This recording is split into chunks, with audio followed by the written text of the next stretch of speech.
KPK ungkap modus all-in pejabat pajak, fee 4 miliar rupiah bisa memangkas pajak 60 miliar rupiah. KPK memperoleh barang bukti senilai 6,38 miliar rupiah yang diduga diterima pejabat pajak sebagai imbalan dari praktik dagang kewenangan. Alih-alih mengamankan penerimaan negara, oknum pejabat pajak justru diduga menjual kewenangannya. Dengan modus all-in, ketiga tersangka yang meliputi Kepala KPP Madya Jakarta Utara Dwi Budi Iswayu, Kepala Seksi Pengawas dan Konsultasi KPP Madya Jakarta Utara Agus Saifuddin, dan anggota tim penilai KPP Madya Jakarta Utara Askop Bahtiar. Pajak PTWP bisa dipangkas hingga 60 miliar rupiah asalkan ada fee disetor di depan. Perkara ini terungkap setelah KPK melakukan operasi tangkap tangan pada 9 hingga 10 Januari 2026. Penyidik KPK menemukan indikasi modus all-in di mana oknum pejabat pajak diduga mematok tarif suap hingga 4 miliar rupiah. Pembayaran pajak all-in, jadi ini turun-turun terus ini. Jadi ada disampaikan 75 miliar, kemudian disanggah tidak 75 miliar, itu kan.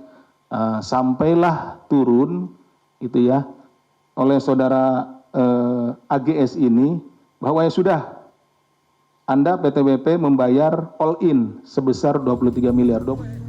Selasa 13 Januari 2026, KPK menggeledah kantor Direktorat Jenderal Pajak Kementerian Keuangan dalam pengembangan kasus dugaan suap penerimaan pajak. Usai menggeledah kantor Pusat Direktorat Jenderal Pajak Kementerian Keuangan, penyidik KPK melanjutkan penggeledahan terhadap kantor PTWP. Dari hasil penggeledahan di kantor PTWP, penyidik menyita dokumen data pajak, bukti pembayaran, serta dokumen kontrak dan barang bukti elektronik, diantaranya sejumlah handphone dan laptop. Pasca penggeledahan di kantor pusat Ditjen Pajak, tim kemudian bergerak melakukan penggeledahan di kantor PTWP yang berlokasi di wilayah Jakarta Utara.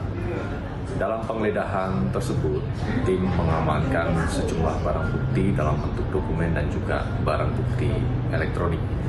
Dokumen-dokumen yang diamankan dan disita adalah terkait dengan dokumen perpajakan milik PTWP, kemudian terkait dengan bukti bayar maupun dokumen-dokumen kontrak.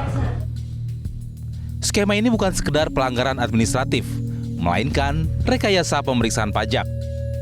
Hasil audit bisa diatur, angka pajak bisa ditawar, selama ada kesepakatan di balik meja.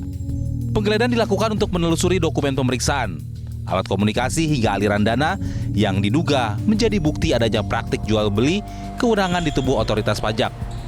Kasus ini membuka kembali luka lama soal integritas aparat pajak di tengah tuntutan publik agar negara memaksimalkan penerimaan dan menekan kebocoran anggaran. Tim Liputan Metro TV. Jelajahi cara baru mendapatkan informasi. Download Metro TV Extend sekarang.